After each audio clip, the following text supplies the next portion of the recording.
Victor. Thank you. Thank you very much, Victor. Can you hear me with my mic? Yeah, I think you can hear me pretty well. Thanks so very, very much.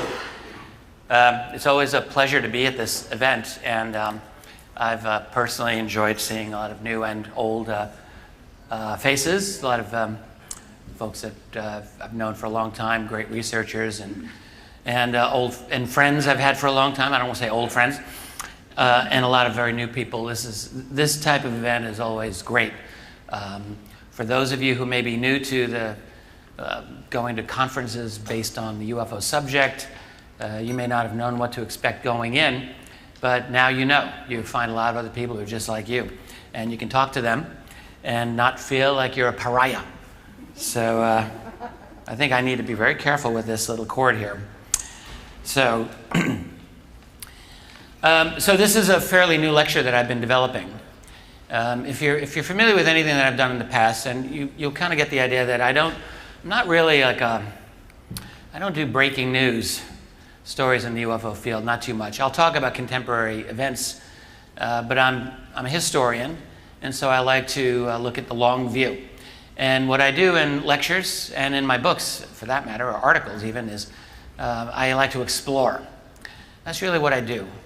So I like to explore ideas through facts, and through philosophies, and through scenarios, and to try to understand. That's all that I've ever been doing in the last 20 years in this field, is a series of explorations to try to figure out what this phenomenon is. That's really it. It's that simple. Along the way, I asked myself a lot of new questions, dealing with the cover-up of the phenomenon, and there is absolutely a cover-up, and with what is the nature of the secrecy? How does it work? You know, when you talk to people who are in the outside world, the muggles, they don't really get it. They think it's impossible. They actually believe that journalists are out there trying to break this story. Well, there are journalists out there trying to break the story. They're just not part of the establishment news media for the most part.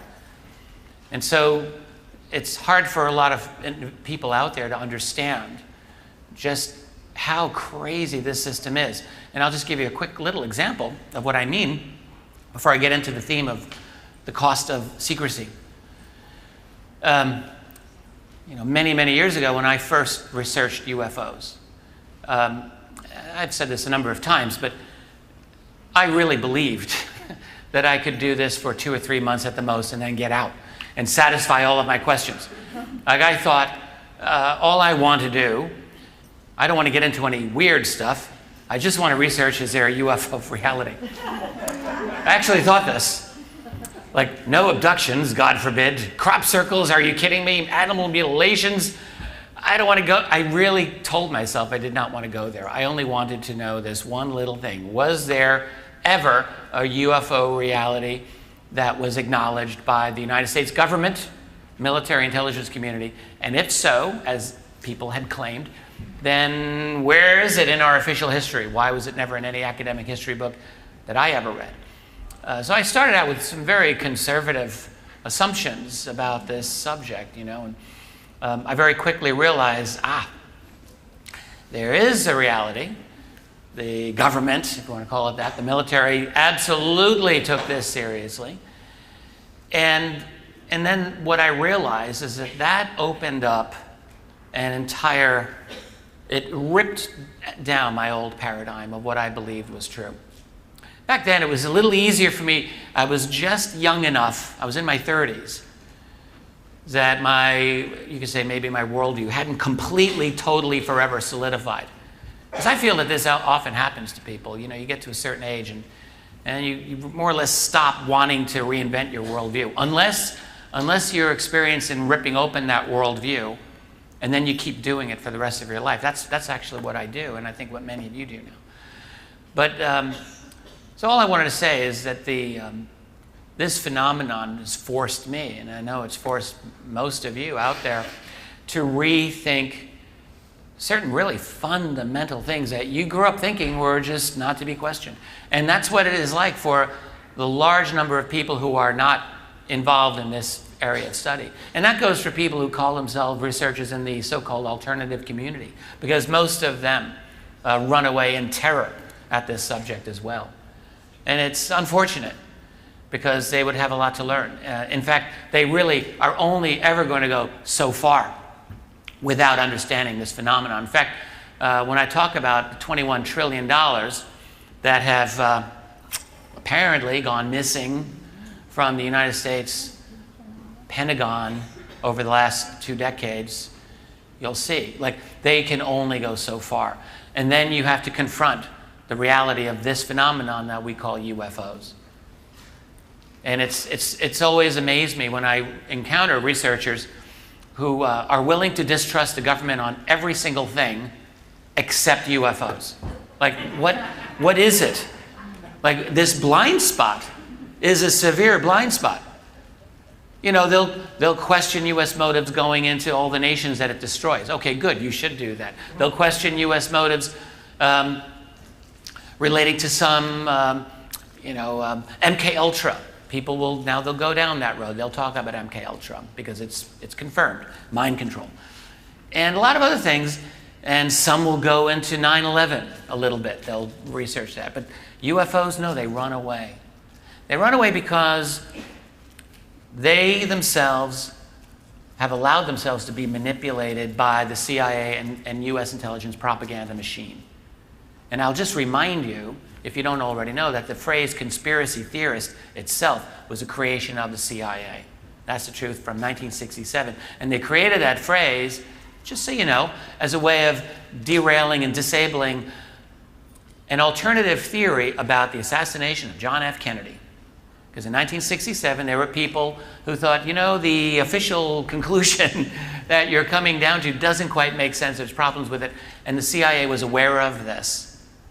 And they, being experts in propaganda that they have always been, coined the phrase conspiracy theory as a way to use as a smear against people who question the officially sanctioned reality.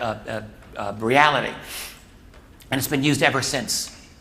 So when you find someone who uses the phrase conspiracy theory as a way to smear you, you can actually say, good for you, you're just doing the work of the CIA, which of course will confirm to them that you are a tinfoil hat conspiracy theorist. But the fact is that it is true. It's a creation of the CIA. Look it up, you'll see it's exactly true. It's insidious the way the propaganda works. It really, truly is. So this is a new lecture. I call it The Cost of Secrecy from Money to Mind Control. And really what I'm going to try to do is to, one of the things that I want to point out is to show how dangerous and how destructive secrecy on UFOs has been to our society on every level, right down to your very psyche. It has been very destructive. And to try to understand why that secrecy is in place, and to try to understand what exactly is being kept from us, that is, what's the secret infrastructure, and then finally getting into some issues as to how much might it cost. So that's going to be our journey for today. So I'm going to start with UFOs, and this is probably the boring part of the lecture for most of you, because you don't really need to be convinced that this is a real thing. But there's always people in an audience, and there's always people who are going to watch this on YouTube or wherever, and they're not on the same page as you are. So I just want to point something out. We encounter our mainstream establishment media, and you often hear it said, what if they're out there? What if they're out there? As if this is how you treat the UFO phenomenon. It was like the most ridiculous, childish manner of dealing with it. This is a much more than what if they're out there kind of question. Years ago, when I was a little baby studying this phenomenon about 20 plus years ago, I spoke to a gentleman who was from a military family, and he told me that you get this all the time, that his father, who was a senior officer in one of the services, and I only got this story sort of generically a long time ago, but that dad had told son, it's real and they're here. It was a phrase that I've never really forgotten. And I think that's what we're dealing with. It's real, they're here, whoever they are. So what I will submit to you for this lecture is that this UFO phenomenon kind of inserted itself into our culture at a bad time for us. Hadn't really thought about this until recently. They inserted themselves into our culture in the 1940s and 50s, really, at a moment when the global elites, the financial elites of this world, have made a move. And they have continued to make a move, and that move is to initiate what I'm going to call their latest revolution. And I'm going to talk about that. But first, I'll just say, look, this phenomenon, if you don't believe it's legit, if you don't believe it's real, if you think this is all just misidentification, the one thing you have to know is that it has engaged strong military interest, strong military interest since the 1940s. It's confirmable. If I had to have one debate on CNN or Fox or MSNBC or wherever, this would be the easiest debate to have. That the UFO phenomenon has engaged, and the US military has engaged with UFOs in a very serious way, in a way that has gotten the attention of the highest levels of our hierarchy, using phrases like grave concern and perturbed by implications and all other kinds of phrases that you can think of. The military of this country, of the United States, and of this country, Canada, and of European nations, and of any other nation that you can imagine, Russia, China, for sure, have engaged in this phenomenon and have had real problems dealing with it. And we know this. This is not a matter of speculation. It's proof. It's not, we think that's the case. We know that it's the case in the form of released U.S. government declassified documents through Freedom of Information, which, when they came out in the 70s and 80s, you would think, logically, that it would cause this upheaval in society, and it just seemed that everyone was asleep at the wheel, then as now. But the evidence is absolutely there, and I'm just going to show you a couple of these documents. I'm not really going to go into a lot of details. These are little snippets that I just put into this slide. So from 1947, the phrase from three-star, later four-star General Nathan Twining, describing these objects as circular or elliptical in shape, flat on bottom and domed on top. That's kind of an interesting phrase, going back to September 1947, one general to another in a classified memo. Yes, I think that's quite significant indeed. Or from 1949, an FBI document. This is a document from near Kirtland Air Force Base, citing January 1949 by approximately 30 people, estimate at least 100 total sightings. Then you have Atomic Energy Commission, Air Force Special Weapons Program, I believe it was, Fourth Army, local commanders perturbed by implications of phenomena, and on and on. And then this just keeps going. FBI document, flying saucers, matters considered top secret by intelligence officers of the Army and Air Force. Why? Why would it be considered top secret? Well, that's an interesting question. And on and on and on. This is a classified memo from a Canadian government official, scientist, a brilliant man, Wilbert Smith, who, after going to the U.S. Canadian Embassy in Washington in 1950, met with a very high-level scientist. We now know that his name was Robert Sarbacher, very important man. And Smith, writing to his own government in the aftermath of that, said, I've made discreet inquiries through the Canadian Embassy. Staff in Washington was able to obtain the following information. The matter, that is UFOs, is considered the most highly classified subject in the United States government, rating higher even than the hydrogen bomb. Flying saucers exist, and on and on. So, and then my favorite quote probably of all of these moments from the 1950s, a CIA document to the director of the CIA, Walter Beadle Smith, a famous man in his own right. He receives this memo from his director of scientific intelligence named Chadwell, who just says, sightings at this time, sightings of unexplained objects at great altitudes and traveling at high speeds in the vicinity of major U.S. defense installations are of such nature that they are not attributable to natural phenomena or known types of aerial vehicles. I don't know how much more explicit you want to make a statement to the boss of the CIA that we don't know what these things are, right? So, and the only thing that I will just point out to, this is UFOs 101 here I'm giving you. In other words, for me, every conversation about the phenomenon should start with these types of documents, just to get the whole thing moving. There's so much more to the phenomenon than these. These are some documents dealing with nuclear missile incidents. This one, 1966 at Minot Air Force Base in North Dakota. Malmstrom Air Force Base, a bunch in 1975, including in Canada, along the US-Canadian border, particularly well documented from the middle and later part of that year going into 1976. Hard to explain, impossible to explain really, in conventional terms, violations of very sensitive airspace by objects exhibiting incredible capabilities in terms of maneuverability, evasion, and so forth. So I'll just leave it at that.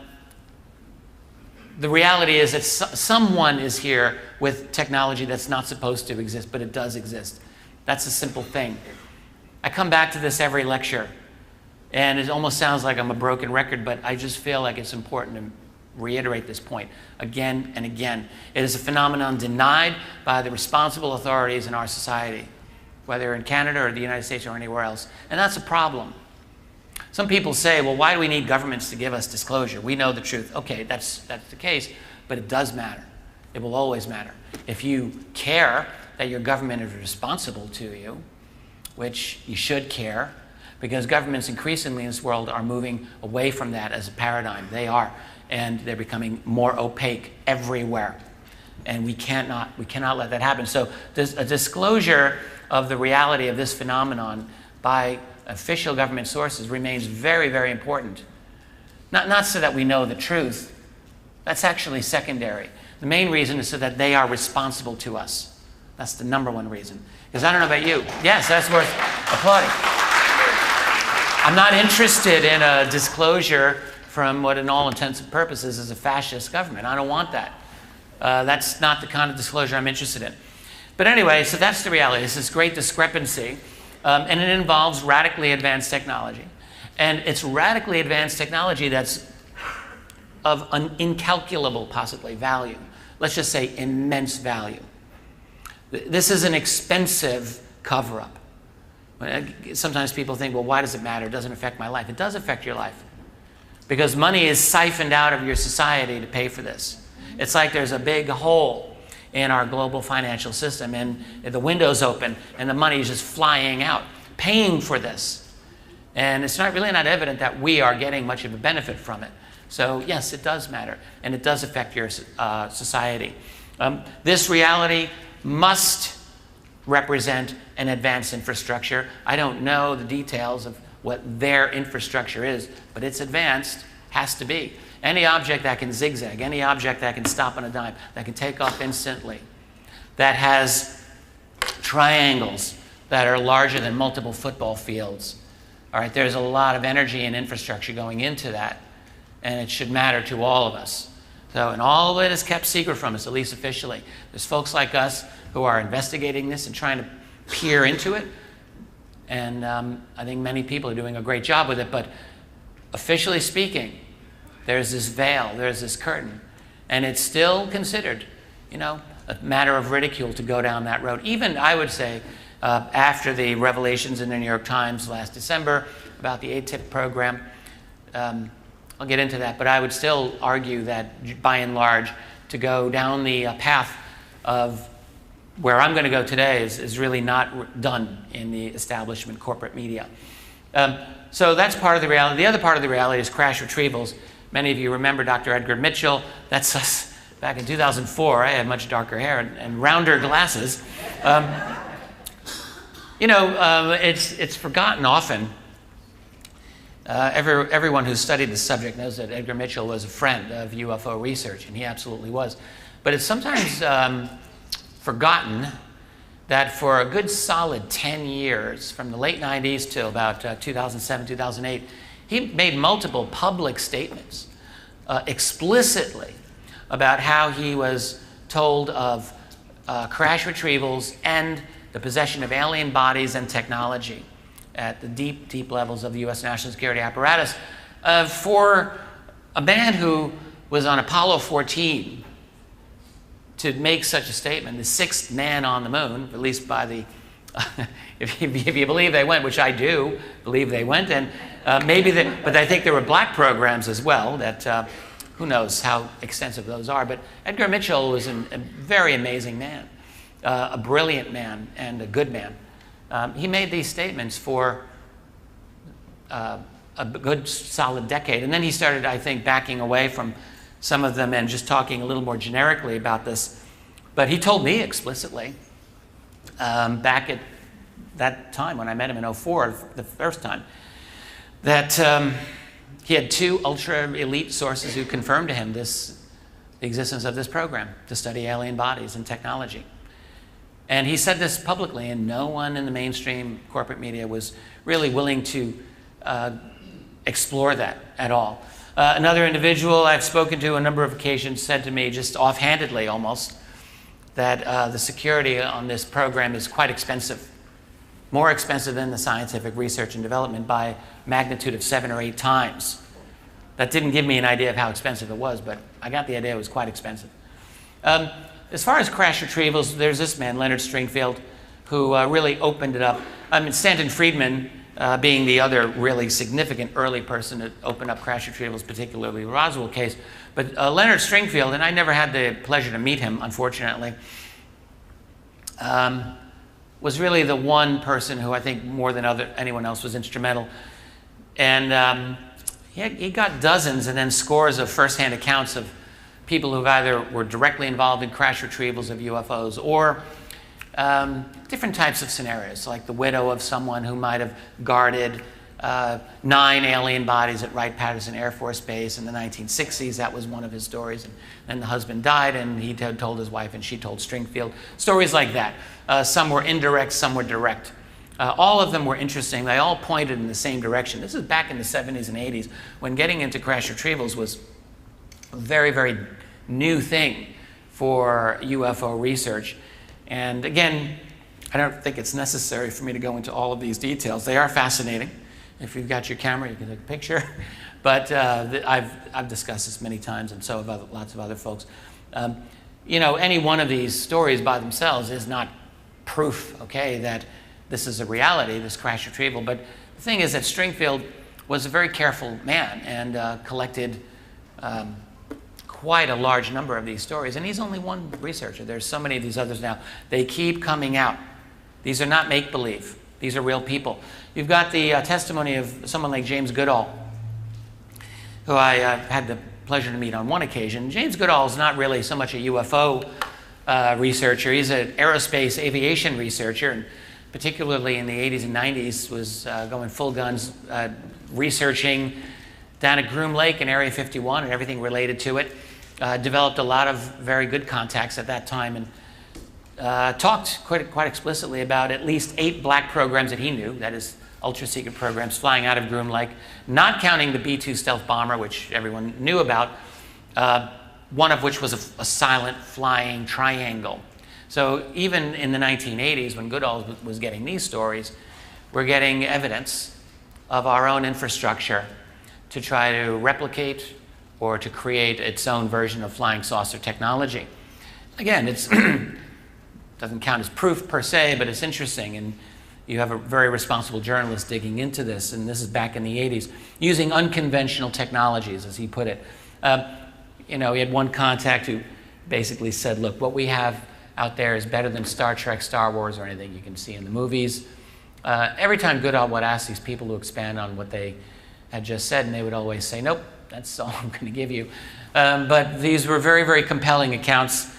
We have things in the Nevada desert that would make George Lucas envious.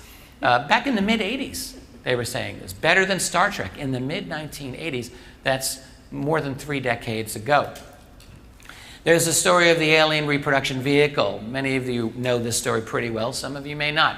In 1988, November, right after George Herbert Walker Bush Sr., George Bush Sr. won the election against Michael Dukakis, there was an air show that a gentleman named Brad Sorensen attended. He was going to go with his friend, aviation illustrator Mark McCandlish, who couldn't go at the last minute. He had some deadline to do. Sorensen goes with a top-level defense official who was a friend of his family and said, I'm going to take you to the real air show. And they go to Lockheed's big hangar facility, described as guarded by guys in M16s. The top-level official says, ooh, okay, don't say a word, and I'll get you in. They get in, and on one side of this huge, this curtain dividing this huge room, are losing bids, but still extremely impressive craft for major defense contracts. And on the other side of the curtain were 3 objects hovering, according to Sorensen. And as he described it to other investigators over the years, he said, I was like wide awake, examining these things very carefully. They were not suspended by anything. There were no cables. They were just hovering. There was a 4-star general at a podium just like this, talking about these as alien reproduction vehicles in November of 1988, stating that they had traversed the solar system. Sorensen looked at them as they said they looked like they'd been run around through their paces. They looked like they'd been, traveling quite a bit, actually, and stated that, what was it? So the general said that they ran on the vacuum. So this is shortly, a year before the first scientific paper on zero-point energy was published by Dr. Hal Puthoff, so also known as the vacuum. So did these things, did they run on the vacuum? Well, maybe. That's 1988. And, we've got very good evidence from journalists like George Knapp and people like Linda Moulton Howe, who's here, and a lot of other folks who have talked with individuals who've had experiences in Groom Lake and areas related to it. Actually, I say here George Knapp developed contacts with more than a dozen Area 51 insiders. The number is more like 24, who have corroborated various elements of what Bob Lazar had stated back in 1989, 1990. That is, that there were alien discs being tested. And all of Knapp's people just bailed out at the last minute before they went public. They were not willing to speak publicly. But these are real people. So there's a great deal of smoke, and let's just say, I think, indicative of fire. And then there's the famous video of what's called the Nellis UFO from November '94. This was leaked to the TV show Hard Copy. It's certainly a legitimate video. It's been analyzed by a number of analysts because it provides, there's data on that video that can be studied and give you the altitude and azimuth and speed that this thing is going at. It did some extraordinary maneuvers, for sure, making right-angle turns at 140 miles per hour, going as slow as 15, 20 miles per hour and as fast as 500, very, very rapidly. You hear people in the Nellis testing area wondering, what is that? Is that a helicopter? It's not a helicopter. What is it? So it's presumably something that we were making almost 25 years ago. And it's still not officially out there. You got Gary McKinnon and his evidence. Really gotten to chat with Gary lately, and he's extraordinary, a great guy. And of course, Gary McKinnon was wanted for extradition by the US government for a full decade because he was looking for evidence of a UFO cover-up in the 90s and the early 2000s, and got into the US Space Command site back in 2000 and found a list of officers' names, what were called non-terrestrial officers, a program known as Operation Solar Warden, which seemed like a secret space program to him, and it does to me too.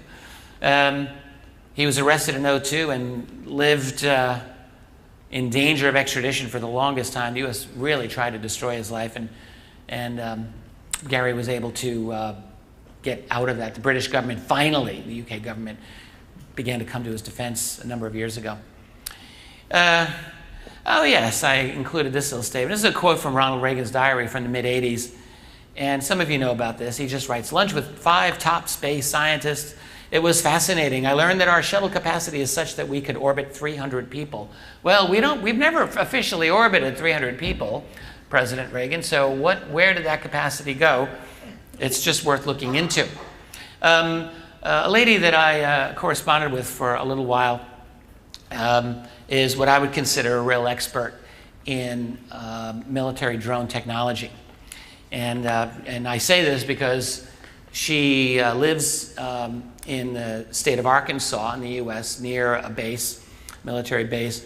She has, I think, Generation 3 or Generation 2 night vision, Gen 3 night vision, and has been studying what she believes are military drones in her airspace, I guess you could say, and she's looked at them for quite some time, and has, as a result, done many FOIA requests on U.S. military drone technology. She's got stacks of papers on this. Knows a lot. She's very knowledgeable about it.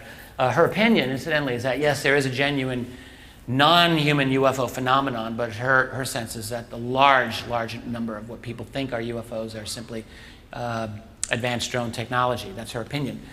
She wrote to me on one occasion, just said there are all kinds of craft up there: military research and development drones, drone triangles, and even a huge rectangular craft that she saw in daylight. She writes, "I've seen these craft cloak. I saw one cloak over my house at treetop level, and I tell you it could not be seen at all, and I was only about 50 yards away. I've also seen these drones from less than 30 feet, and there is no movement, vibration, nothing. It looks as though they are glued to the sky."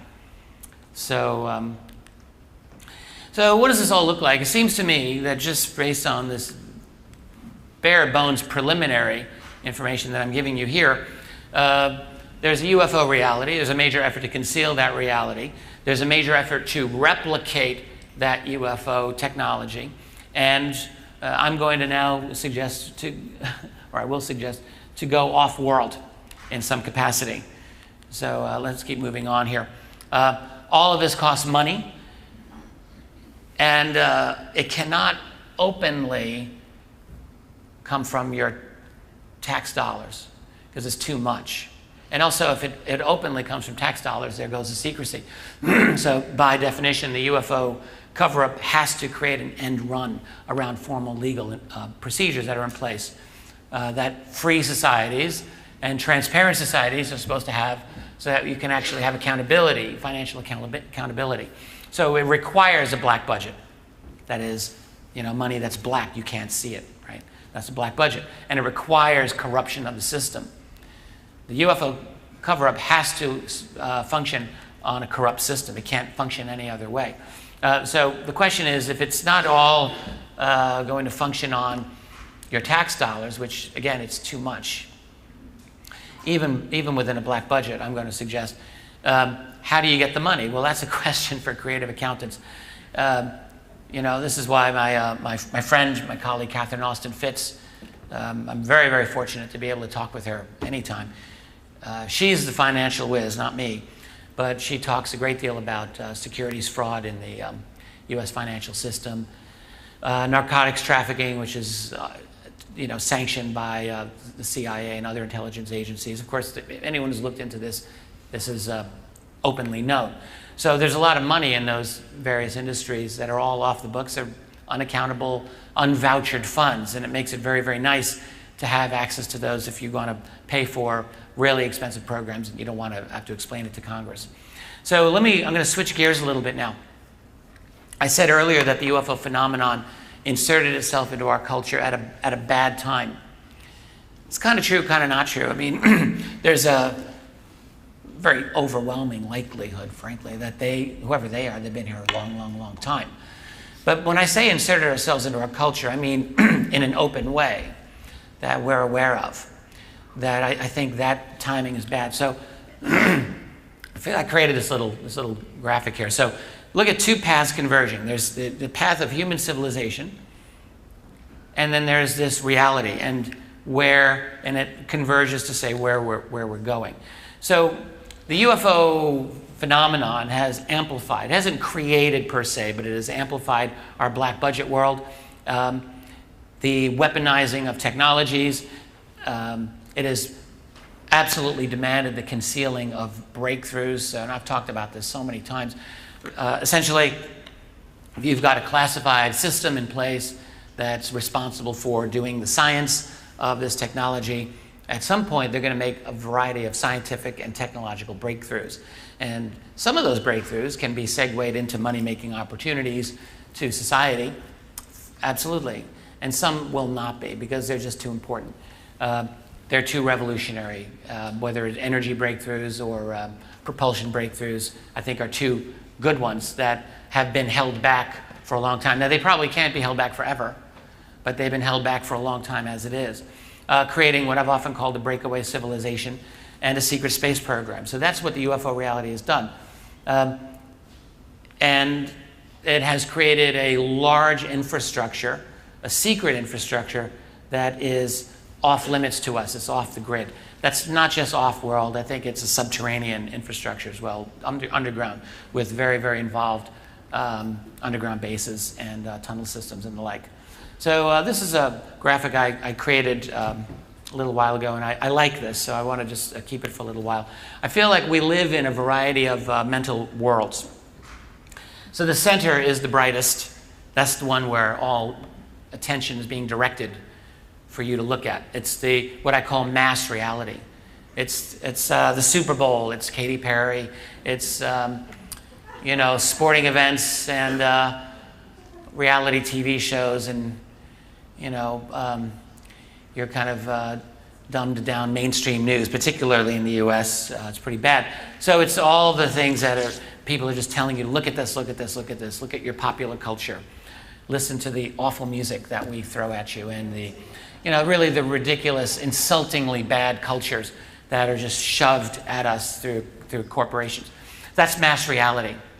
And many people realize that that's kind of low-level consciousness, as it were, and so they go to the university, and then they realize, oh my goodness, wow, now I understand how the world is. They go to the academic reality, where they realize that, no, we can look at the world in a sophisticated way, and we can become critics of U.S. foreign relations. As I was part of that reality 30 years ago, thinking, oh yes, I've graduated, and I can now see things because I've read Noam Chomsky, and I understand how the world works. And not to disparage Noam Chomsky, by the way.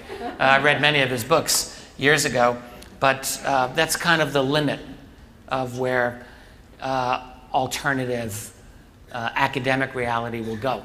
And the reason, by the way, at least speaking from a historian's point of view, is that historians, their profession is based on gathering sources that are readily available in archives.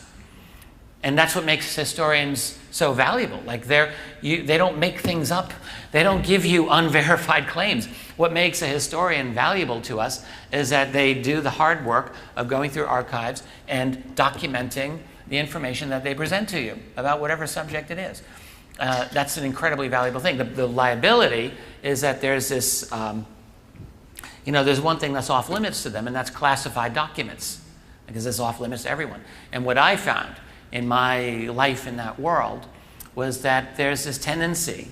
Historians will say, oh yes, well, we know there's classified documents, but then it's as if they forget that these things exist. And so all the classified stuff that does go on in that world are really just never discussed. And so that's a reality that goes beyond the academic reality. In other words, this is why historians, have always talked against so-called conspiracy theories. It's because the really deep conspiracies actually are off limits to them. Because if it's a good conspiracy, it will be off limits. It will be classified, and you're never going to know about it. If the CIA does their job with a false flag or other kinds of nefarious cover-ups, and they do all of those things, then getting proof on these things is going to be very difficult. And so you see that this is the limit. But with it beyond the academic reality is classified reality, where there are people in that world who know full well that there are all kinds of really, truly off-limit nefarious types activities that go on. But even within that world, a very small percentage of those are actually aware of this reality that we're talking about. I call it the breakaway reality, the reality of those individuals who are actively dealing with this phenomenon in let's say, a professional capacity. Many of us in the room here have been delving into understanding that reality as well as the darkest, the hardest to pierce ring, which is the reality of these other beings. That's always going to be the hardest for us to understand. I don't think they think the way we do. I think they're very, very different, and we may never really have a true understanding or appreciation of what they are about. So there's a lot of different layers of reality, mental realities. And so with that in mind, I want to talk about our all-too-human hierarchy. That's J.P. Morgan. I'm going to suggest something to you, which is that the existence of a middle class in Western civilization is a historical anomaly and doesn't have to exist indefinitely, and it might be slated for removal within the lifetimes of many of us here.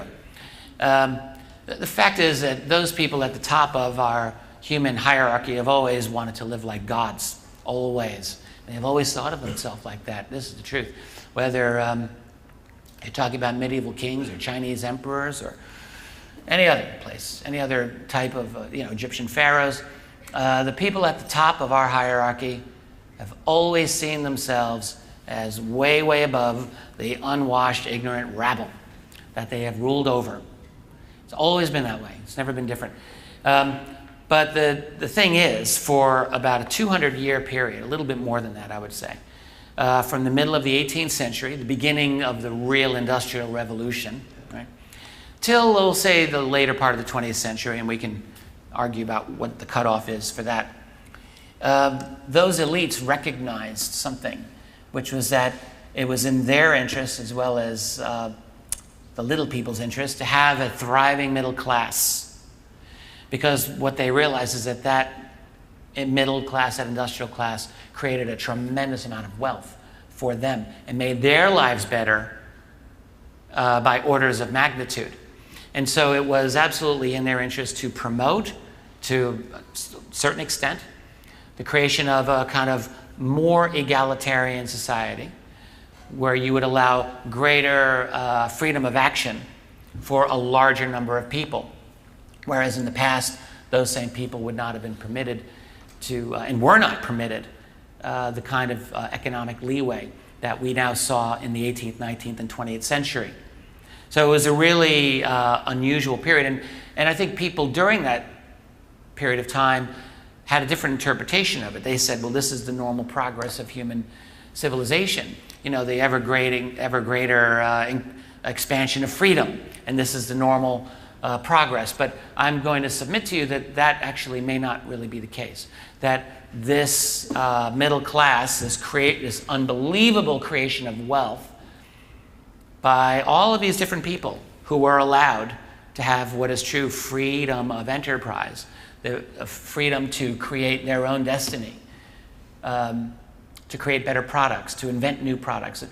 That's a historical anomaly that was allowed because it was so beneficial to those individuals at the very top of our hierarchy.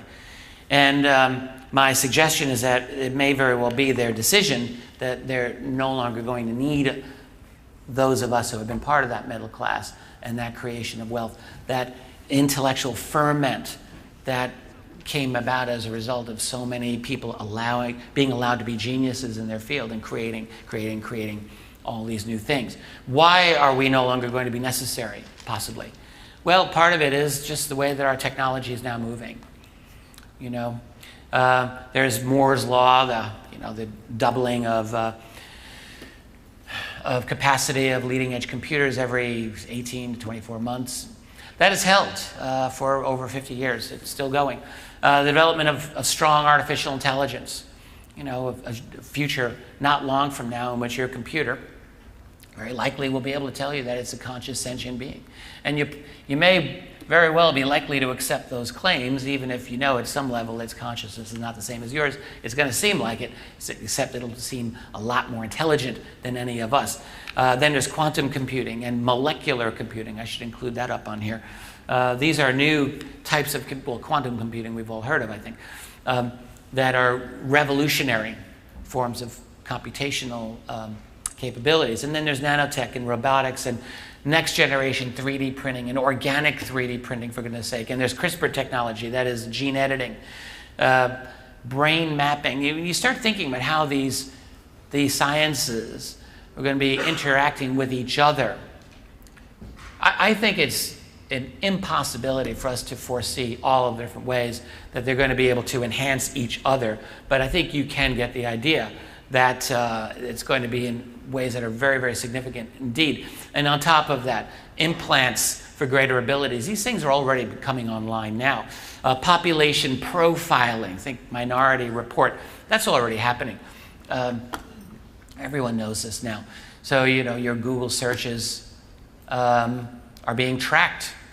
Your inbox is being profiled. And you know, all of that data is going somewhere. And it's not going to you, by the way. It's going to someone who's not you. And it seems to me that they will probably already have a greater ability to know certain elements about your personality than you know, because they'll have the data available to be able to map you, right, psychologically. I'm sure that that capability exists very, very significantly right now.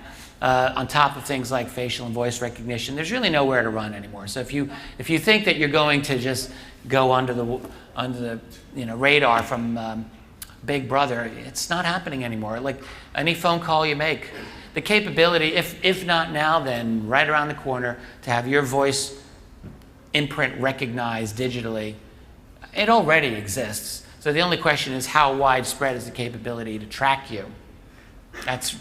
And it's really just a matter of time before next generation AI algorithms will be able to just do all of this job without any human intervention whatsoever. They'll just be able to do it.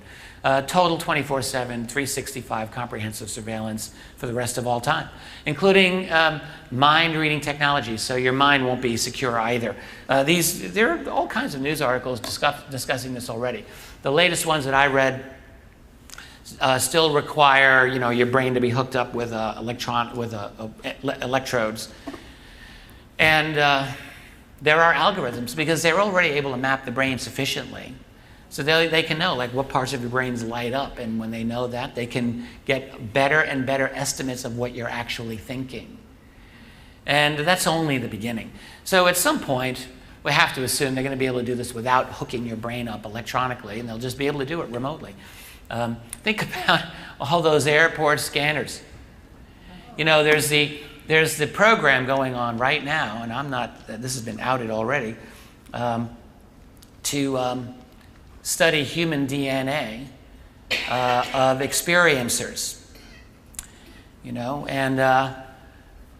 And so that could be a good thing or a bad thing, because it could be a good thing because, after all, if you've had the idea is that your DNA, studies like epigenetics will tell us that every experience you have in your life leaves an impression on your genetic profile. It leaves a marker.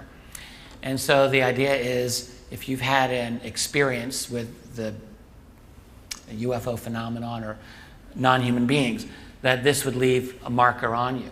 And then the idea would be, is there a way to identify that, and thereby to identify all of you and us who have had such experiences? This seems outlandish to some, but it's not outlandish, and it's actively being studied right now. There's a lot to say about this, actually, and I don't know how much it's really relevant for me to get into here, but the kinds of capabilities to read people are just going off the charts. And my main point here, and I'll just point out my last little bullet item: ultra-fast, ultra-intelligent machines, robots, and virtual entities. So, virtual assistants. People's jobs are just no longer really going to be necessary. They talk about the robo-apocalypse coming, and it's not the Terminator coming to kill you, it's the Terminator coming to take your job away. And we really have to ask ourselves, what are people going to do to survive in another 20 years? This is why a lot of the AI people are talking about, we need to have a universal basic income so people can survive. And I can understand that, because it's a valid question. What will people do? Of course, you can just keep in mind, universal basic income means you will never, ever have independence ever again for the rest of your life, because you're going to be dependent on a state authority for your very livelihood, for your very life. This is the world we're going into. So what it means is that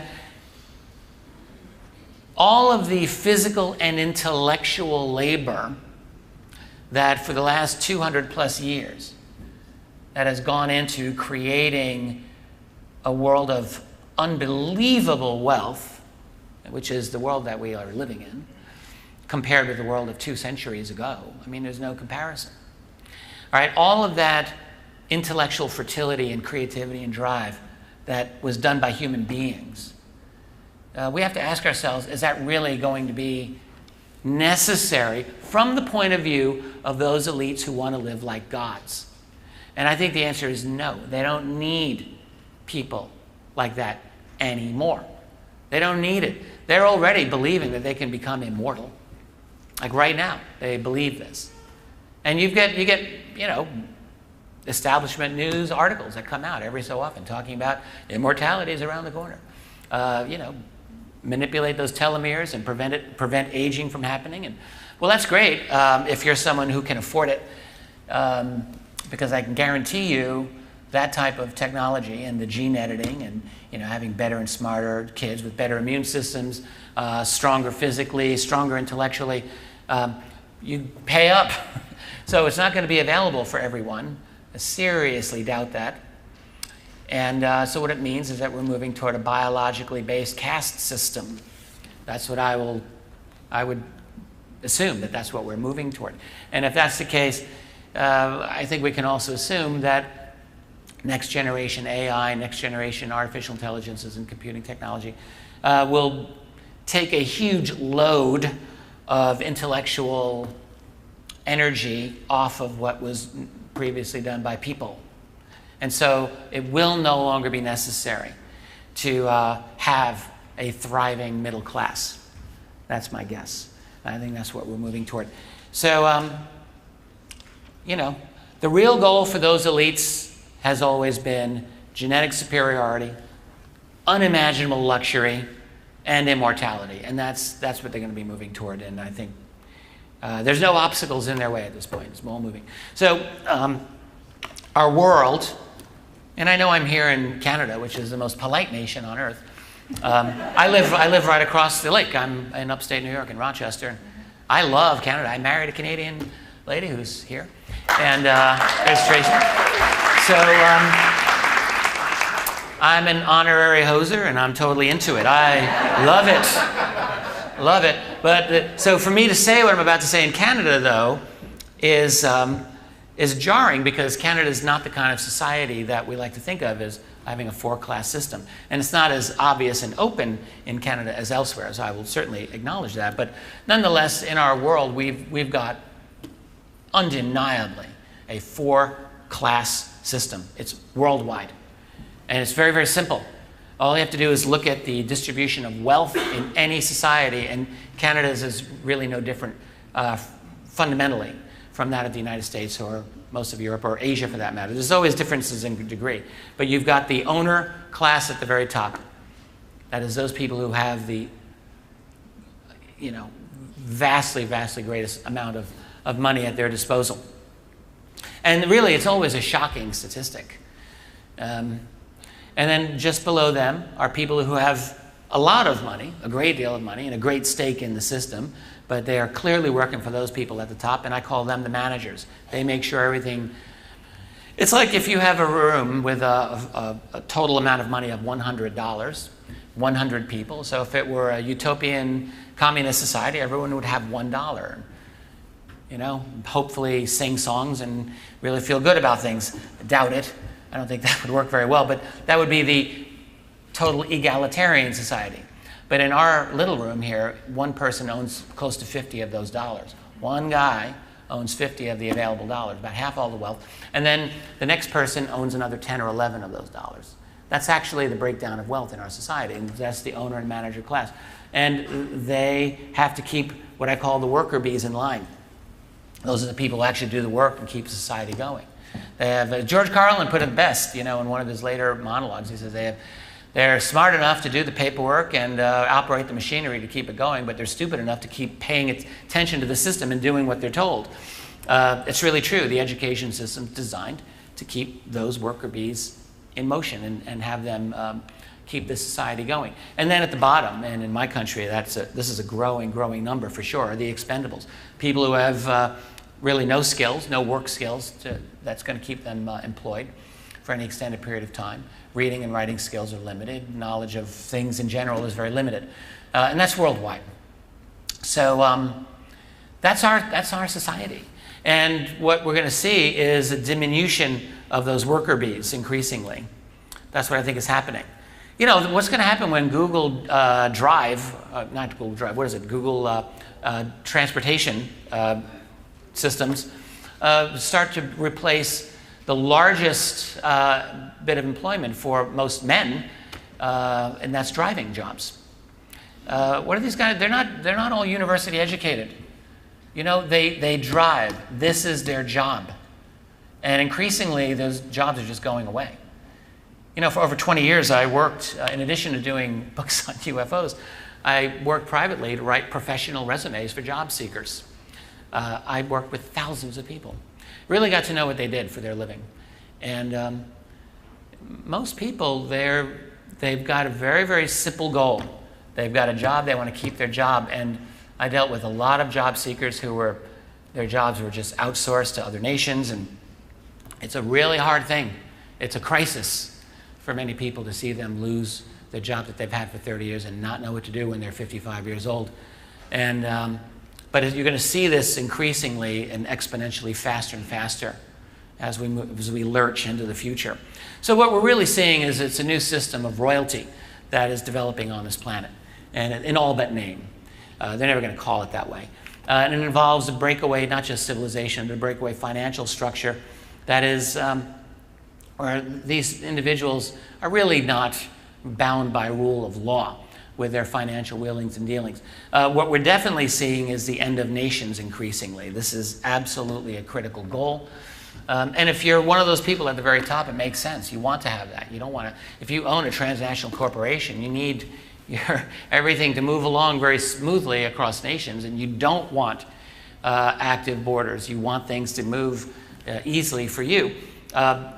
And there's a certain logic to this. And let me just take a minute out and talk about globalization and the New World Order. It's not necessarily the case that a New World Order has to be evil. It doesn't have to be.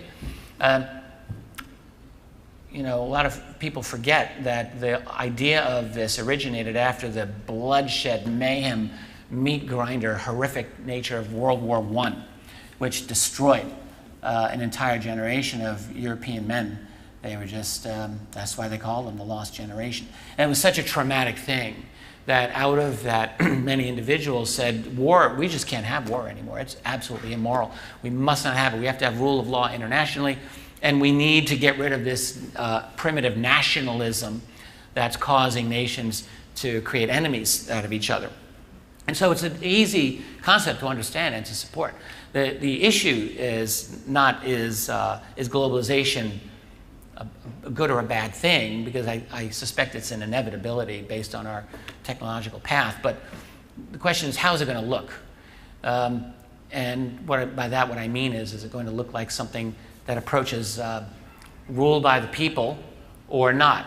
And what I think is it's turning out to be the latter. So you've got a globalization that's dominated financially by a very, very small group of people, and where the decision-making capabilities of individuals in their nations increasingly is being taken away from them. So that's the kind of globalization that I think a lot of folks are not happy with, myself included. We are moving toward a world of total financial control over people, total bureaucratic control over people, total legal control over people, total intellectual control over people. You see it more and more every day, and to create a new global paradigm. And this is not a world based on freedom. It's a world based on rigid control. Whether you're in the West, what we think of as a country with Western tradition, or not, doesn't make any difference. That's the world we're moving into. I wondered if I should keep this slide or not. I created this for another lecture. I do like it. This is one way that I think to visualize how the world's secrecy operates. So in other words, there's no nations anymore. They're kind of a myth. They do sort of exist, but they sort of do not exist. And what we have is a transnational, global financial and political elite that works through, in many ways, through the United States to strong-arm the rest of the world. So U.S. black budget agencies, the surveillance of the entire world, the NSA, the NRO, that's the National Reconnaissance Office, the U.S. military, all of these are used as weapons by a global elite to get the rest of the world online with the agenda. They call them partnerships with other nations. So now I want to talk about methods of control. And by the way, I'm going to come back to this phenomenon we call UFOs. So let me just check my time. I've got about 45 minutes. Good. So there are different ways that we, the people, are controlled by this encroaching system. One is financial. I remember, I was too young to appreciate the 60s. Some of you aren't. I was a kid. Talked to a lot of people who went through that. And so in my town where I live in Rochester, New York, I remember chatting with a guy who he said, you know, it was really easy in the mid-'60s to quit high school, go to California, take acid for like 3 years, and then come back and get hired by Eastman Kodak for a job that would pay my mortgage. Like, that happened. And it happened many times. Because back then, the United States and Western economies were going full speed ahead. And it was great. Like, you could actually afford to drop out of the system for a while, hang out at a commune, grow your hair long, and then you come back, and did I drop something here? What is this? And then come back and get a job, and have a life, and it would pay your bills. Like, well, those days are gone. That doesn't exist anymore. Absolutely doesn't exist. So you don't see that because it can't happen. I mean, in Europe, you've got structural unemployment that is so frightening. Young people unable to leave their homes. And you see it in North America as well. It's happening more and more and more. So economic insecurity is very, very, very big. And then you've got all the offshoring of jobs. You've got automation causing a lot of this. You've got the bureaucratization of our entire global system, it seems to me. And I'm not saying that you don't want to have laws to ensure public safety for different products, but it can get to a point where it really does impede the creation of new industries and new jobs, which is really the only kind of real freedom that we're going to have. To be perfectly candid about it, is the freedom to create your own economic future. And that's becoming increasingly difficult for people to do. Intellectual property laws are becoming, in the sense of a global intellectual property system that is being put into place. We remember when the TPP was a big issue, and this was the first thing that Donald Trump did as president, was to just pull the U.S. out of that Trans-Pacific Partnership. I was very glad, actually, that that was the case. Of course, TPP is still in effect among those other nations. Is Canada in TPP? Yeah. It is, right? Yeah, I thought so. And you can make an argument for it. You can definitely make arguments against it. So one of the things against it is that it really is created by major corporations exclusively for their benefit. That's true. One of the things is the creation of intellectual property rights internationally. So let's just say, think about the UFO subject for a minute. If some brilliant mind in Vietnam, because they're a signatory to TPP, if they come up with a free energy device that can fit in your hand and allow you to go off the grid, I would argue that it would be very likely that they would run into classified patents that are held by the national security deep state, and that person would be thereby prevented from making that patent and having the product. So this whole system's going into place internationally increasingly. There's no escaping from it. Everything is done in the name of safety and security. All of these laws, all of these excessive, monitoring of our lives, but all of these favor large corporations. Certainly, I live in New York State, and it's very difficult to start a business in New York State. It's very tough. So anyway, that's financial control. Then another method of control is surveillance. And this is an obvious one. They track you through your computer, every website you go to. It's very tough to escape that these days, through your email. And then there's, of course, increasingly many street corners video and increasingly audio surveillance. There's monitoring of you on social media, your Facebook page. This is really, really a huge thing now. Job seekers have to be very careful, right, what they have on their social media feed, because prospective employers and current employers will sometimes monitor that very carefully. So again, it's another level of inhibition over the population, another level of control over the population. All these new apps on our phones to make you more connected. Yeah, that's true. They'll make you more connected, and they'll also, it's another rope around you to keep you controlled. So, for example, the cell phone apps that'll monitor your physiology. Data conceivably can be going somewhere. Now, there may be laws in place to prevent that, but the question is, are all of those laws actually followed? And are we really sure that no one is getting your financial information on your banking app, for instance? Well, maybe for now, I don't know. We already had the example less than a decade ago of the haircut that was given to the nation, to the island of Crete, by government going into people's private bank accounts and taking their money out as a way to pay for the debt of that region. So the cell phone apps to monitor your location, all of these are ways of keeping us more and more under surveillance. And there are laws in place to protect us from some of these things now, but again, it's how long and how effective are they really is really the question to ask. And I don't have the answer to that, but I think it would be foolish to assume that even now all of these laws are actually meticulously followed. I just seriously doubt it. So, surveillance is everywhere, and there's no escaping it anymore. And I wrote here, ultimately, microchips. And I actually wonder if maybe that's just old school. I have a feeling that there's a solution that's going to be much more sophisticated and slick than microchips. So I don't know what it will be. Maybe an aerosol mist, or maybe it will be, your cell phone basically is your chip right now. So we're being monitored and surveilled at all times. And then there's fear. Fear is a very, very major way to control us. I'm doing a significant study of false flags. I'm still getting my book done on that. And I argue that we live in an era of false flags. That is a false flag. That is a horrible thing done by an agency, a government often, that is traumatizing to one extent or another, fear-inducing, that is then blamed on another party, another group, as a way to justify actions that could not otherwise be justified. And it's part of the world that we live in. It's a world in which we are ruled by fear increasingly. In the US, Canada too, really. Not really radically different at all. News is very, very tightly controlled.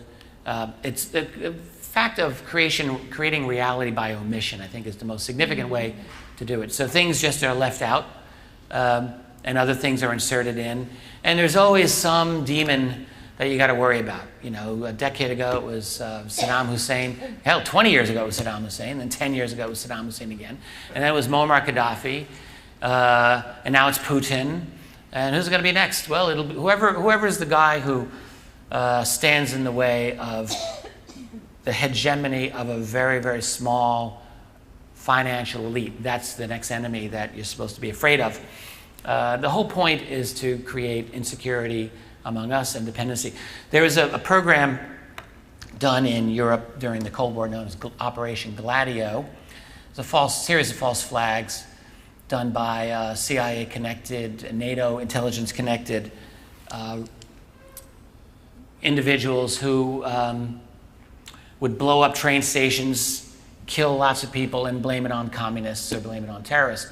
And Gladio was outed in the early 1990s in Italy. There were versions of Gladio that were in all the European countries. The Italian version was called Gladio. And that was outed, and one of the operatives who was arrested and in prison was named Vincenzo Vinciguerra, I believe his name was. And he said, look, the whole point of what we did was to instill fear in the population, have them go running to the state for protection. It was very, very simple. That's what it was all about. And that's the world that we're in right now, fear. Another method of control is to poison our bodies. I'm absolutely convinced that this is a significant, it's an attack on humanity, to be honest with you, through toxic foods, through the pharmaceutical drugs, that especially young people are having this foisted upon them. And look, I'm not saying, I'm a parent. I have two young adult children, and I understand the difficult decisions that every parent has to make in raising their child. So I'm not getting after your case, but I have to say The pharmaceutical industry is like a predator, and it is going after these young people. Their brains aren't done developing yet. And, you know, by throwing these chemicals at them, it's a crime. It's a crime. Yeah. And it's, thank you. Yeah, that was kind of you. It's criminal, though, because you've got these enormous companies making billions of dollars. And I know the argument. It helps some people. Yes, it does, but not everyone's the same. Everyone's body chemistry is different. And it's not good for everyone, and yet you got this one-size-fits-all. And just give them this drug, give them that drug, give them this drug. And it dulls these people. And you're not done developing neurologically. Your brain's not done until your late 20s. So by giving these young people these drugs, I mean, who knows what it's doing to them. And then you've got, Tracy and I were in Australia recently and chatting with a man who really, I think, is an expert in electronic frequencies and the dangers of 5G technologies that are coming right at us. Better be careful. I don't think this is going to be very good for us at all. But there's a wide array of electronic frequencies that we are all exposed to every day. They're not natural. It's not how we're designed to live. And I don't pretend that I know the full biological impacts of what we're dealing with, but it cannot be good.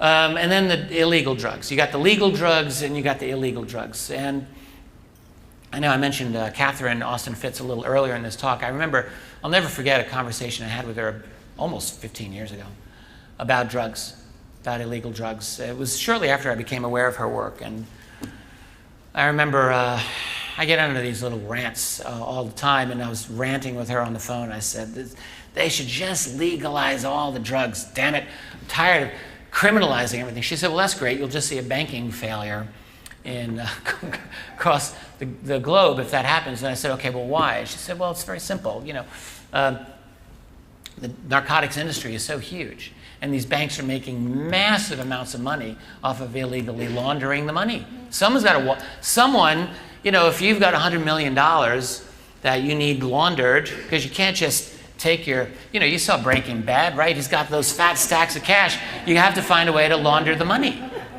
And it's the reality. So banks and financial institutions are competing for that business, and they get a cut of that. So, and it's a big part of how the global system works. And by making those narcotics legal, that laundering system goes away, and there's going to be winners, but there's going to be losers from making those drugs legal. But the other thing about illegal narcotics, of course, is that it stupefies populations. I mean, when you've got, you know, I talked about the expendable class, those people at the very bottom of the hierarchy. I mean, what is the future for someone who really can't read, can't really do math, doesn't have a positive working ethic and attitude, and it's not going to happen. So you might as well just let them get on heroin or other opiates or other drugs and just let them live their life out quietly so they're not bothering anyone. And I believe that that's the solution that has been made. It's a horrible solution. It destroys, it's the most destructive solution imaginable. We have human beings who are at the bottom of this hierarchy, and that number is growing. It's not, I don't think it's getting smaller. I think it's going to grow because there's going to be nothing for these people to do with their lives. All right? The capitalist system that we've had up till now has been a great creator of wealth. I'm not an attacker of capitalism, not at all. I think it's been very unfairly attacked, actually. But I think we're moving into a new phase of our civilization in which, you know, as I say, the people may not be considered necessary anymore.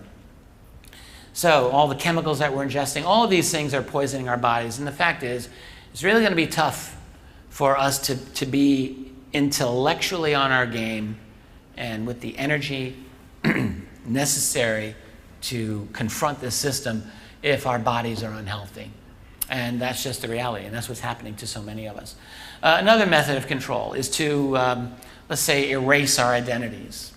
And, you know, some people like what I'm going to say here, and some people don't. And And I'm not right-wing or left-wing. I don't know what I am. I mean, I believe in freedom for people, and I believe in your ability to make your own decisions.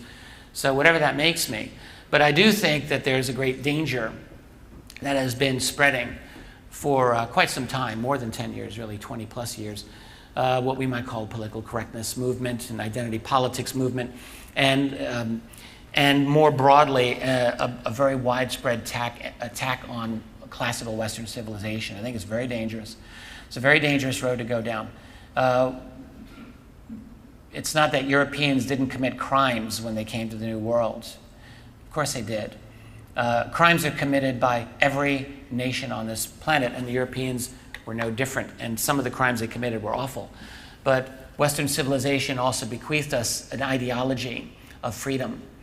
And that ideology didn't always meet with the reality, but it nevertheless informed our world. And it's one of the most single important gifts that Western civilization has given to us, this idea of what we might call classical liberalism, the idea that you are responsible for yourself. You're not responsible for your forebears.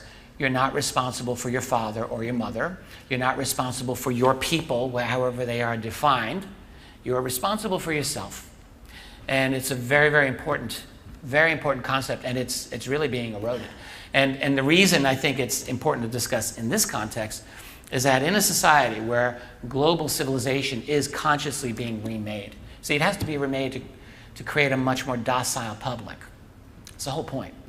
When there's no opportunity for people, you've got to create a culture that encourages docility. And the best way to do that is by removing this idea that people are responsible for themselves. And I think this is what we're seeing. So, erasing our identities, erasing the heritage of Western civilization, I guess is what I'm saying here, and I think it is dangerous. Aside from the fact that Google and Facebook now are openly controlling search results against things that they consider bad for you. And they actively do this, and they're very open about it. And I don't know about you, but I have noticed, like, my Google searches are harder and harder to do. Has anyone else noticed this? Yeah. It's very, very difficult. Like, even 3 years ago, I would do a Google search, and I think I'm a master of Google searches. I know how to get what I'm looking for really well. It's harder for me. It's harder. I've got to be a lot more creative because I'm getting more and more corporate search results coming up all the time. Total mainstream, pre-masticated, pre-chewed news just for me. And it's really annoying. So this is how our identities are being controlled increasingly. And another method of control is to poison your soul. And I'm not joking here. So I think what's happened is, again, we're looking at the creation of a global culture that is fundamentally unhealthy and fundamentally anti-human. And there's Lady Gaga doing her, whatever it is she's doing there. And she's not the only one. Right? This is widespread. So it's a debasement of our popular culture. And I'm not saying that popular culture 100 years ago was this wonderful thing. I mean, every culture's got its problems. 50 years ago, lots of problems. But I often wonder, what would people of the past think if they were to experience our popular culture today? I think there would be this horror. I mean, an absolute horror in many ways at what we've become, particularly the hypersexualization. It's just out of control, and the trivial nature of so much of our pop culture is just out of control. And then here's an interesting thing, the fact that it's all fantasy-based, like all the Hollywood movies, everything is fantasy-based. All the superhero movies, again and again. And there's a reason that Hollywood does it, from what I'm told. They're trying to hit the foreign markets, particularly now the Chinese market's really huge, and the idea is to have simplified scripts and not too complex, because they've got to translate these to all these other cultures. So, okay, I understand that, but the fact is that it's fantasy, fantasy, fantasy, fantasy, fantasy, and something not right about that. So, and then think in the future with gaming and now virtual reality, VR. There's a whole new generation coming up, and I just have to wonder, how much time do I have? How much are these young people now going to be living in a completely fantasy-driven reality, totally disconnected from actual reality? Because the fact is, when you got no hope, you got no future, you got nothing to look forward to, you might as well just zone out in your little whatever fantasy world you got on virtual reality. So it's becoming more and more an attractive option. You know, in a society where there's actual opportunity for people, there's motivation for them to straighten up and fly right. There's a motivation for them to get an education, motivation for them to have an actual work ethic, motivation to do all the things that most of us grew up thinking were normal. But that's all now changing.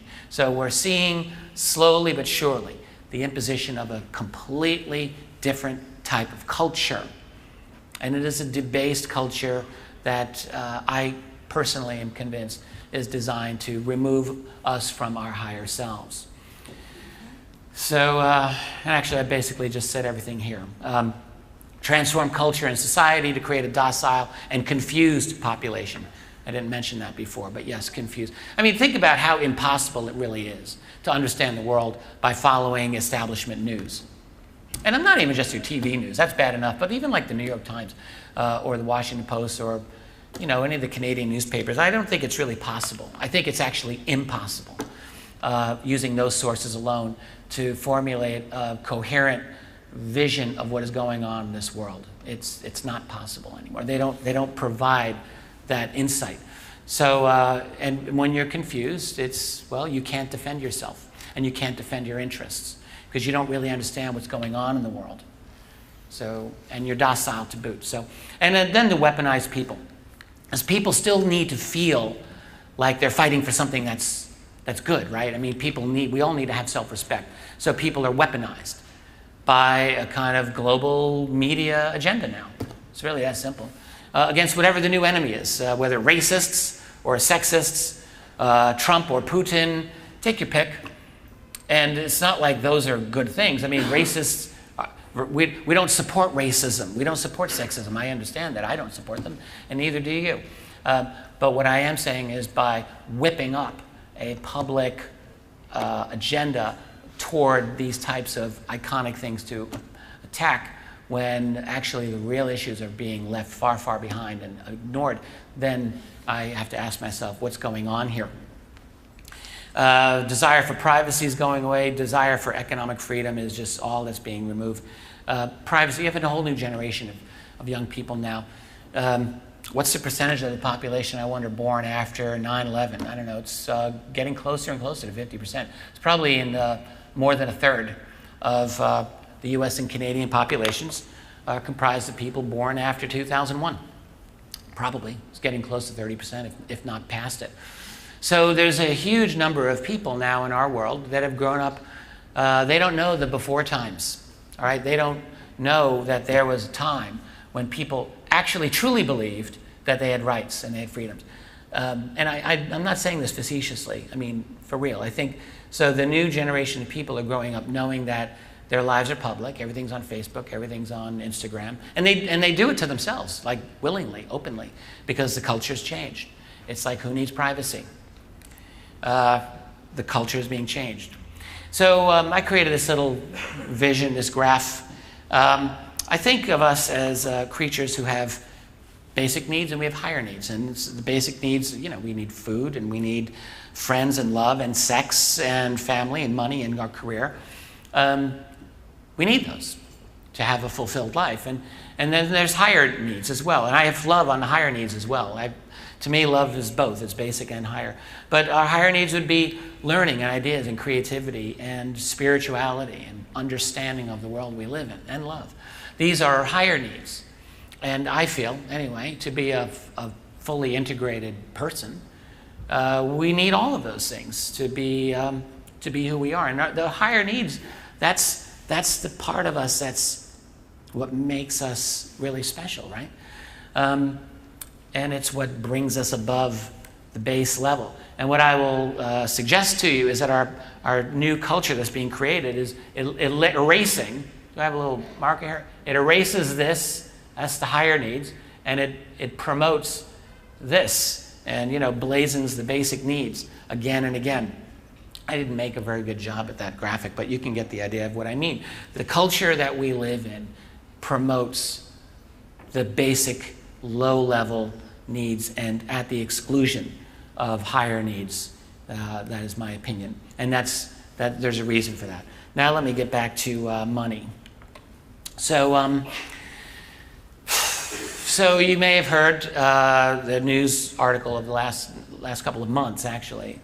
It's gotten reported in a few places and not reported in many, many, many other places. That the Pentagon and the U.S. Department of Housing and Urban Development, HUD, lost, misplaced, unauthorized spending of $21 trillion. And you're wondering, well, how is that possible? So this is something that came about through the research of Catherine Austin Fitts, again, who I've mentioned a few times.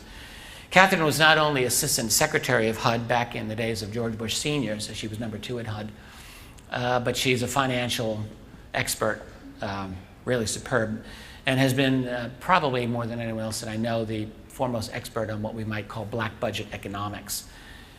She's written a lot about it, and she's talked for years about how trillions, not billions, but trillions of dollars seem to have gone missing from the U.S. government. And famously, of course, shortly before 9/11, Secretary of Defense Donald Rumsfeld talked to U.S. Congress about 2.6 and then later amended to $2.3 trillion of undocumented expenditures. He says, if you can believe it, that was his quote, to chuckles in the U.S. Congress. You read the transcript. And then came 9/11, and that story kind of went away. The story of this 21 trillion came about because Professor Mark Skidmore, who's an economist in, I think at the University of Michigan, came across one of Catherine's statements that trillions of dollars, I think she mentioned that $1.6 trillion were lost in unaccountable spending, and he just said that's impossible. That's a ridiculous amount of money. That cannot be true. And so he began going through expenditures line by line of the United States Pentagon from 1998 up until 2015, so nearly 20 years, and started to become astonished at what he was discovering. And then he brought in his graduate students, and so he had a team of them. They were all going through line items of Pentagon spending. Not quite the same as an audit, but as close as you're going to get from a bunch of outsiders. And they came to $20 trillion of money that the Pentagon cannot account for over a 17-year period, and then $1 trillion from HUD. Housing and Urban Development, $1 trillion from that. And the thing is that that number is almost absolutely, virtually, certainly way low, because they're not even done. Like, there are elements of the federal government, that they haven't even gotten to. So this is just from what they've been looking at. They're up to $21 trillion. And at that point, it made the news because that amount is actually equal to the entire debt of the United States of America. Like, that amount of money could conceivably pay for the entire debt of my nation. It's unbelievable. So at that point, it made the news, and a few news sources repeated it. So the question is, where's that money going? And I'm going to suggest a couple of answers. So one answer is it's going underground, and one answer is it's going off-world. So underground, this is a map. I don't know that this is an accurate map. I can't say that. This type of map's been around for 20 years. So there have been claims, and ditto with the one to the left of it, locations of underground bases. I mean, my goodness, over 20 years ago, Phil Schneider was talking about over 100 clandestine underground bases that were off limits. And I don't know what the actual number is. I mean, I'm looking into it now. I'm trying to figure this out. If any of you have some insight into this, I would really be interested in hearing what you have to say to me. But we can assume that there's a large number. You know, a number of years ago, Richard Sauter published a book called Hidden in Plain Sight. I was his publisher.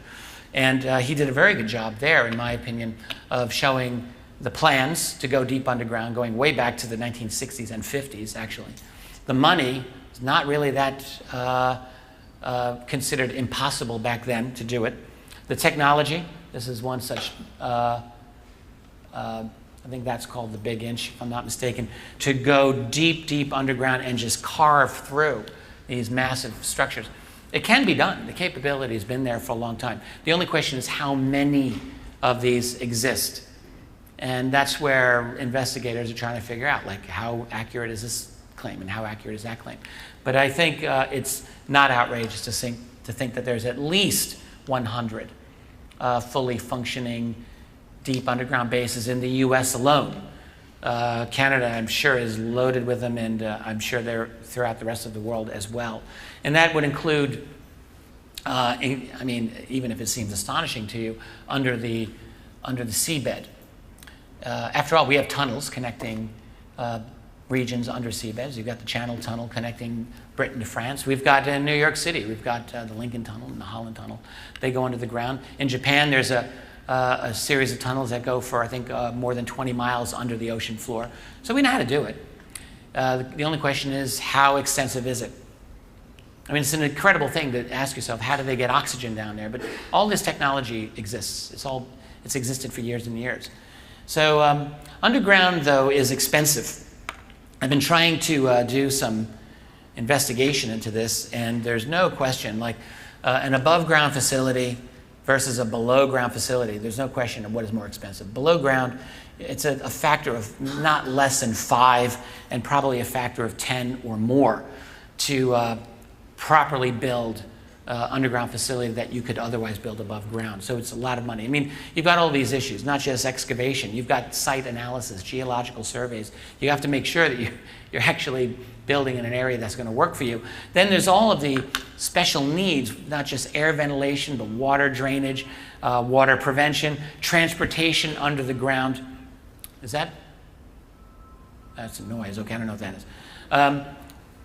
I was reading some studies done by the state of Wisconsin. Was just doing a study comparing underground versus above ground electrical transmission lines. A very simple thing, and they were looking into it, and they said it's 4 to 14 times more expensive to go below ground than above ground, and they were just trying to factor out the cost. So what's very obvious is that it's very, very expensive to build underground. There's got to be a lot of money going into underground facilities. And aside from that, just to manage the security and secrecy of underground facilities, probably not cheap either. Keeping prying eyes away through bribery and threats, who knows what else, but there's a great deal involved going underground. So everything, all the costs go way up. And with space, it has to be even more. Has to be more than even underground. Just the whole infrastructure of doing anything in space. So in space, I was reading, so the cost of building a space station, conventional estimates of building a space station, $100 billion is not an outrageous amount to envision for one space station. That's a lot of money. Now, I'm not saying that we have secret space stations out there. In fact, I don't believe that there are secret space stations. I think those would be detectable, very easily detectable. Unless you can cloak them. Maybe that's the case. But I will say that there are other technologies that are very expensive. And I've got 10 minutes? Oh, that's Victor. Okay. Thank you, Victor. 10 minutes, correct? I've been here 10 minutes. Have you? No, come on. But you have to understand, the lights are coming at, I can't see anybody. I can't see you. So it's interesting. I know you're there. That's as good as I can get. Thank you. So what was I saying? Oh, so space is expensive, and I've been thinking, so you have people with these sightings of the big black deltas, that is the big black triangles, and these are clearly expensive. They're not cheap. So is it possible to hide a space fleet of these big black deltas? And I think, yes, absolutely, it really is, because they if everything that I'm thinking is right, is if they're operating on different types of principles of propulsion, they don't need to be in orbit. So if something is in orbit, then it's easy to detect. Then astronomers can know how to find something. But think about it. If you're really working with off-the-grid, off-the-charts technology, which I think they are, they don't need to do something as mundane as put a satellite in orbit where it can be easily detected and where its path is very predictable. That's old school. All right? The new way would have to be an object that's in a much more unpredictable path. And if they're using some form of field propulsion technology or anti-gravity propulsion one way or another, that's easy. And so you could have some very, very expensive, large triangular craft, which I think some of them at the very least are being manufactured by us, probably Boeing, and probably a lot of other corporations are involved in this, but to go off-world. And that would have to be the solution. So it would be very, very easy to conceal that from telescopes. I mean, it would be almost a snap of the finger, so easy. So the question is, how expensive are those? And I mean, I've read estimates that they could be $5 billion a piece or more. If you have a fleet of 20, that's $100 billion right there. And maybe they're more expensive than that now, probably. So I think that there's a lot of capability for having a clandestine fleet, but that would be a very, very expensive proposition. If there were to be a clandestine base on the far side of the moon, for example, and I do believe the US intelligence community has been very interested in the far side of the moon for a long, long time, you would think, well, that's impossible. How could they build a base there? But it's really not impossible. It's not impossible. If you've got off-the-charts technology that is being concealed from the public, which I think is true, then what you need is you need oxygen and you need water. And you need to just ship supplies of food in.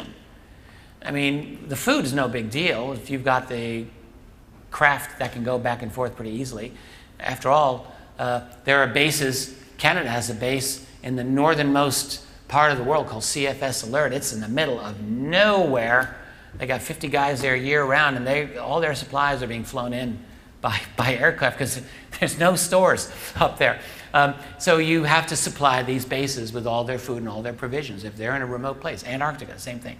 So it would have to be the same as an off-world destination.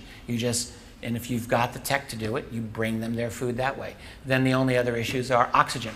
Well, if you have an underground facility, off-world, that makes it easier, right? A self-contained facility, a way to generate oxygen. No doubt that they can do this. And then there's water. And now we're finding that the moon and Mars both do have their own native supply of water. Or you just bring supplies in. That's why I think that some of these enormous craft are being seen. And this is why I think some of them are our own, because they are the logical sort of transportation vessels that the black budget world might use to supply off-base facilities. And I know when this gets out, this is going to put me right out there along with some of the other whistleblowers that I've had public disagreements with. But the fact is, I don't think that we don't have a secret space program. I do think we have one, and I think that this is probably a big way that it's being done. I don't know why I had this slide up here for you, actually, so I'm just going to skip right past it. So what does a secret space program cost? I don't really know. It's got to cost in trillions of dollars. It's got to cost trillions and trillions of dollars. It's an expensive proposition. And that's just assuming you have a clandestine presence in Earth orbit and moon, not even getting into Mars. Years ago, when I was a new researcher in this field and just really learning about the anomalies of Mars and wondering what I thought about it, I wrote to one scientist who thought was very well connected, and I intentionally disparaged some of the claims about Mars just to gauge his reaction. He wrote back, he says, you really shouldn't do that.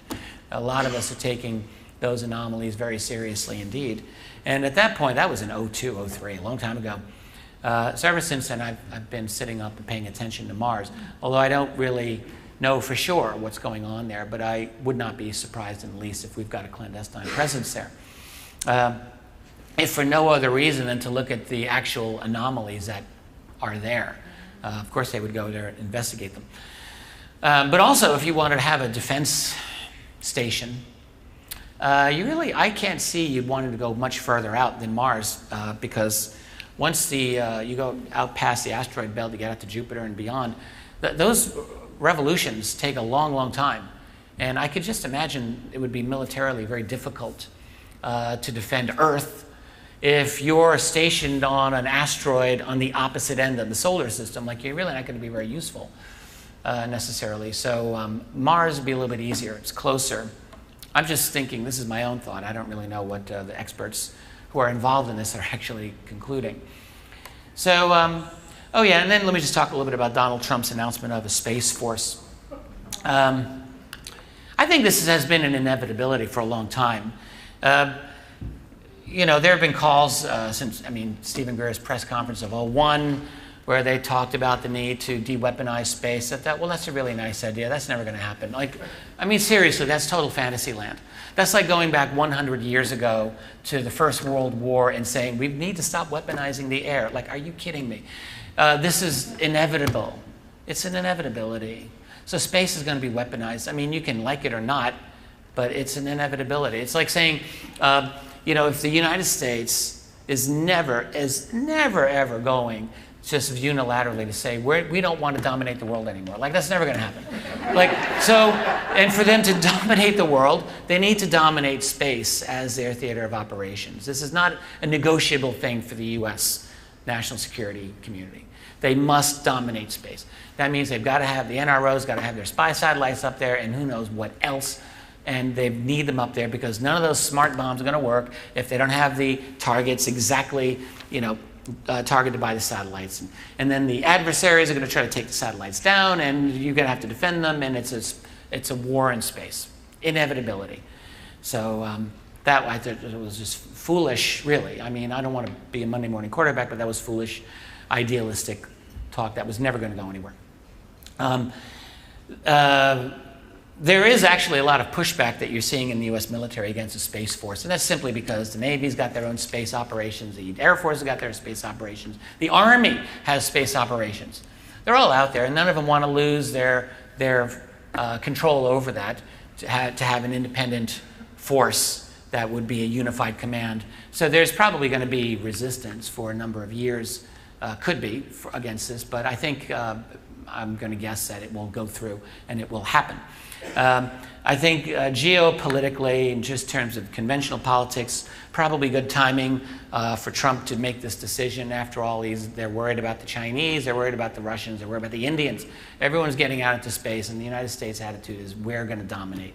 I'm not saying it's the right thing to do from an ethical point of view. I'm just saying from a purely power political point of view, it's inevitable. It's also good timing in terms of the secret space program, though. So if you've got a secret space program, which they do, you know, then you're going to need an increasingly better cover of operations for that program, a shield, as it were. So to engage in very, very extensive operations beyond, you need to have something substantial, I think, in place to be the kind of first level of visibility. And so I think that's pretty obvious. And it could have happened under President Obama, to be quite honest. There's really no inherent reason why it didn't. He just didn't happen, so it's happening now. And so I'm not going to pretend that I have much more inside information on this Space Force thing. I don't have any people on the inside of the Trump White House that give me the information, but maybe some other people do. So I'm getting toward the end here. The UFO cover-up has, as I say here, facilitated the development of a breakaway civilization. And again, at a time when those elites above us, I'm just going to use that word figuratively, are openly embracing a post-human utopia or post-human dystopia for the rest of us. It could have happened, let's say like 100 years ago. Well, the world was very much an unequal place 100 years ago, but the ideology was a little different in many ways, and the freedom of the press was actually very different. If there had been, I'm just speculating here, but I can at least envision that the UFO phenomenon could have been handled a little differently in a slightly different phase of our development. That's just my thought. But anyway, it's happening now. And as a result, I think tomorrow I'm going to be on a disclosure panel, and I'm looking forward to it. And I believe in disclosure. I've never stopped believing in it, but I've never believed that disclosure will be done in an honest way. I think disclosure of the UFO reality will only be done, ever only be done, in a way where those people with the power and the secrecy are forced by events, and they will just, disclosure will have to be pried out of their cold, dead fingers. It's the only way it's going to happen. They're not going to do it willingly. And I don't think they're going to do it honestly. I just don't think so. You know, organizations like the CIA have been managing this since forever, and they're just not going to walk away from the table and say, okay, you know, here's all the truth now. They probably have truths that they're concealing that they would consider very disruptive and maybe scary. And I understand that. So the idea would have to be, we're going to give you a little bit at a time, a little bit at a time. And I think that's probably the case, whether they do or do not have our best interests in heart. And some people, like To the Stars Academy, believe that they have our best interests at heart, and other people think that the CIA and the national security apparatus do not. I'm of the latter category. Not that there aren't good people in there, but I just don't think that institutionally they've done anything other than work for the financial elites, like the Rockefellers who helped create the CIA, which is the case. The Dulles brothers were Rockefeller lawyers. I mean, it never changes. It never changes. William Casey, you know, when he directed the CIA, same thing. They all work for the same people. So I think the goal, I'm not saying it's going to happen, but I think the goal is a long night of global totalitarianism. That's what we're moving toward unless we do anything to stop it. That's, I think, going to happen. And our job is to stop it. Our job is to confront it. So the way that we can do it, and this is something that all of us can do, is to be brave and to recognize. The first thing is to recognize that there's a problem. So it's not to pretend that if we only, you know, work on increasing our vibrational frequency, that's going to all become better. That's not a bad thing to do, and we should all strive to be better people. But we have to recognize that we're in a very, very desperate system of control that is going from bad to worse every day. So until we see the magnitude of what's going on, I think it's pretty hopeless. We have to see it. We have to speak the truth. We have to do whatever we can to inspire other people. And that means you, the next time you go back to your home and you're speaking to your relatives and your family, tell them what you did this weekend. Tell them what's going on. Tell them that this phenomenon is actually real. It's taken seriously. It's not a joke. And it matters. It matters to everyone. And as long as we're in a world where the most fundamentally transformative reality is being denied to us, officially speaking, and it's still true even today, then we're in really big trouble. I guess I've developed the opinion that a dedicated, committed, ethical minority can actually transform this world. I was convinced of this recently, and I think it's true. I'm going to believe it's true for the time being. That we, and someone wants to clap there, I saw that. That we, that's right. So, and the other thing I would just say is, if things always seem hopeless and despairing, I remind myself that that's the story of human history. It's just always been that way. There's always been injustice. It's never been otherwise. Never been otherwise. Always been suffering. We've had a tough time. We've had a great time, but it's been tough, and it's no different now. So we just have to recognize this is our newest challenge, and it's a challenge that we can meet. We are in the most transformative period in human history. That's the truth. So we can use that to our benefit and recognize that that in a time of great flux and change, there can be really good things that come out that can force change, and it will be dramatic and it will be difficult and upsetting and all of that. But the fact is, we're never really going to get to where we need to be without some dramatic changes. The way it is right now, we're in this kind of enforced system of childhood. And we're never going to get to adults until we actually rip some of these illusions away from us. We can do it. This is my new website. It's Richard Dolan Members, and Tracy and I have been really working it hard. I would encourage you to go take a look. My calendar's on there if you ever want to know what I'm up to. I've got articles for the public and for members, and it's just all there, video, audio, blogs. I'm shocked at how much is on there now. I would encourage you, if you want to see what I'm up to these days, go to richarddolanmembers.com. And with that, I want to thank you very, very much for your time. Thank you.